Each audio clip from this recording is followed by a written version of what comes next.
Diyos ko, sobrang bilis ng pangyayari. Bigla na lang nakita ni Mother si Hercules na tumatakbo ng walang leash. Etong si Cyber naman, binitawan ni Mother yung leash niya, tapos bigla siyang tumakbo papalayo.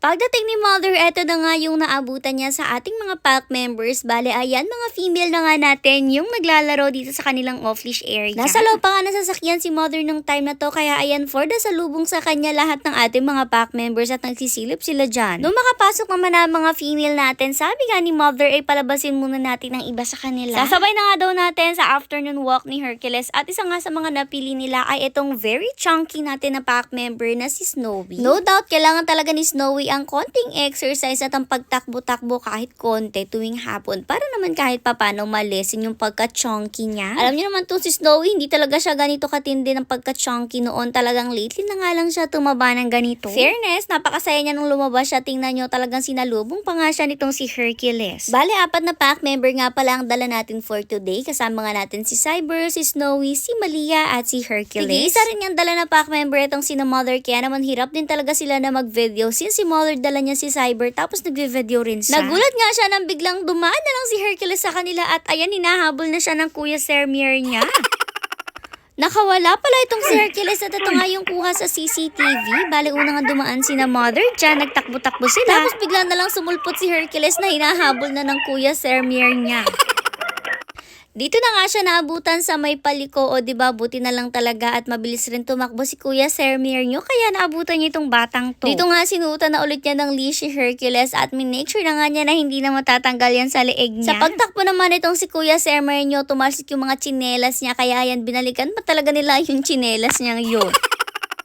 For the takbo kasi nang mabilis talaga siya, kaya naman yung tsinelas niya tinalsik na rin talaga niya para nga lang mahabol niya itong si Hercules. Pero sabi ko nga, kung sakasakali naman na si Hercules ay hindi niya mahabol agad, alam ko naman talaga kung saan pupunta ang batang yan. Doon lang talaga sa mga usual spots na pinupuntahan nila sa afternoon walk nila. Sure naman ako na doon lang din talaga yung punta niya, at sabi ko nga siguro naman kanina hindi alam ni Hercules nakawala pala siya. Kala niya siguro nakatali rin siya, tapos hila-hila niya yung kanyang kuya, kaya naman ang bilis din ng takbo niya. Kumbaga para pagsabayan lang siya kina Malia, kina Snowy at kina Cyber, pero hindi niya alam ay alpas pala siya. Anyways, naiwan na nga itong si Cyber at si Mother nung time na to, kaya ayan, for the run din nga sila para makahabol sila dun sa tatlo. After nun, diretso na nga sila dito sa may gilid, tapos dumidiretso na rin sila dun sa may tubuhan. O diba, parang adventure na rin talaga ng pack members tuwing lumalabas sila at pumupunta sila dito. Tuwan-tuwa naman dito guys sa itong si Cyber talaga, since naalala nyo naman na kinikwento ko sa inyo palagi noon. Nalumaki talaga si Cyber sa outside world. Although, syempre, taong bahay siya palagi, pero maladalas kasi talaga siya lumalabas sa isang araw. Si Cyber din nga, sa labas talaga siya nagpapati, tapos talaga nagra-run pa kami ng malayo para makarating nga dito sa may pagubatan kung saan siya nagpapati. Naalala ko nga nun, may tindahan pa kami, tapos kakabukas pa lang namin ng tindahan. Diyos ko, talagang kukulitin ka na nitong si Cyber. Bale, ang gagawin nga niya, sisigaw-sigaw yan, tatahol-tahol, para nagsasabi nga siya na gusto nga niyan lumabas. At sinasabi ko sa inyo, talagang hindi ka titigilan yan hanggat hindi mo siya pinalalabas talaga. Pag lumabas naman siya, sigurado naman na magpapati yan, tapos syempre makikipaglaro rin nga siya sa mga baka at saka sa mga kambing na nakikita niya sa paligid. Actually, isa nga yun sa dahilan kung bakit inumpisahan na natin na ilagyan ng leash itong si Cyber. Dati kasi ito yung lalabas si Mother, si Cyber off leash talaga siya, since itong si Cyber naman trained naman siya. Bale, pag lumabas nga sila, susunod nga lang siya kay Mother, tapos kung mapalayo man siya kay Mother, isang imik nga lang ni Mother ng Cyber cam ay talagang tatakbo na siya papalapit kay Mother. Siguro ganun nga siya hanggang pa 6 months niya, kung di ako nagkakamali. Tapos nung medyo lumalaki na kasi talaga siya, parang nang-realize niya na pwede niya palang laruin yung mga baka tapos yung mga kambing. Bale, ginagawa nga niya sa baka, nagpapahabol siya, lalapit siya, tapos paghahabulin na siya, tatakbo na nga siya palayo. Tapos syempre natatakot naman rin si Mother kasi nga syempre baka maya-maya kung di man masuwag, baka masipa nga itong si Cyber. Syempre delikado yun, kahit sabihin nyo na nakikipaglaro lang si Cyber, baka maya-maya masaktan siya. Tapos kapag nakikipaglaro na nga siya sa baka, hindi na siya nakikinig kay Mother, kaya naman napagdesisyon na namin na lagyan na siya ng leash. Which is tama rin naman kasi alam niyo naman na ang isang responsible na fur parent ay palagi nakaleash ang kanyang fur baby. Para sa safety ng ibang animals na nasa paligid ng fur baby niya, syempre para sa safety na rin ng kanyang fur baby. Anyways, ayan, nung mapagod na nga silang lahat for the uwi na rin nga sila, at alam ko mostly POV nitong si Cyber ang nakikita niyo since si Mother ngayon nagve-video. Madalas na rin nga pala namin tong ginagawa ngayon, yung paglabas ni Hercules, marami siyang kasamang pack members para naman may chance rin yung pack members natin na makapag-run. Tapos madalas rin nga nating isama yung mga chunky nating pack members gaya ni Malia tsaka nitong si Snowy. Habang si Cyber naman, syempre kahit matanda na siya, nag-go pa rin naman siya sa mga takbuhan at sa fun. Anyways, ayan na nga sila. Nung mabuksan nga yung gate, nagsipasukan na rin naman sila since feel rin naman nila napagod na sila. Ito naman pack members natin, basta solve na nga sila sa paglabas nila, hindi ka naman talaga may hirapan na papasukin sila. For the watch pa nga sa kanila itong mga puppies ni Mama Fiona nung time na to kasi gusto na rin nga nilang lumabas dito sa off-leash area. Nabanggit ko naman sa inyo noon na after nga ng pack members natin gumamit itong off-leash area nila, yung mga puppies naman ni Mama Fiona yung gumagamit. Bago rin nga ipasok ang pack members sa loob para ma-make sure nga na wala silang madalang kahit anong sakit, dinidisinfect na rin nga yung mga paa nila. Para rin nga talagang malinis at syempre ma-make sure nga na okay na pagkapasok nila at wala na tayong poproblemahin. Syempre lahat nga ng mga paa nila dinisinfect at lahat sila inisa-isa talaga. Nung time na to nga si Cyber dumiretso na talaga siya sa room niya, habang itong si Malia at si Snowy tingnan nyo parang naligaw pa nga. Pero nung i-push naman sila ng konti ng Kuya Sermer niya, ayan dumiretso na rin nga sila pataas at itong si Snowy tingnan nyo. Una kasi talaga nalilito-lito pa siya pero in fairness ngayon alam na nga niya kung saan ang room niya at diretso na siya doon. Oh! Wow! 6,700! Unang-unang ticket!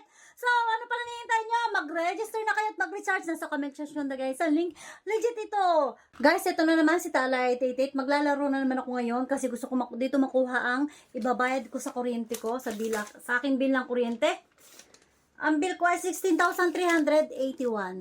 Okay guys, maglalaro ako ngayon dito kay Big Win. Dahil malaki ang napapanalunan dito kay Big Win at pero malaki din ang recharge. 335 ang isang ticket dito kay Big Win. So, bibili ako ng 10 tickets. Ang 10 tickets ay 3,350. So, mag-scratch na tayo para ako ay makakuha ng pambayad sa kuryente. Oh! Wow! 6,700! Unang-unang ticket! So, ano pa hinihintay nyo? Mag-register na kayo at mag-recharge na sa comment section na guys. Ang link, legit ito. So, nakita nyo, ang aking bilay 16,000 mahigit. So, kailangan ko pang manalo ng 10,000 pa. Let's go. Mag-scratch pa tayo. Pero unang-unang ticket ay 6,700. Woo! Mag-scratch pa tayo. Kailangan manalo pa ako ng mga 10,000. Oh, 670. Oh, 670 ulit. Labas. Oh, 670.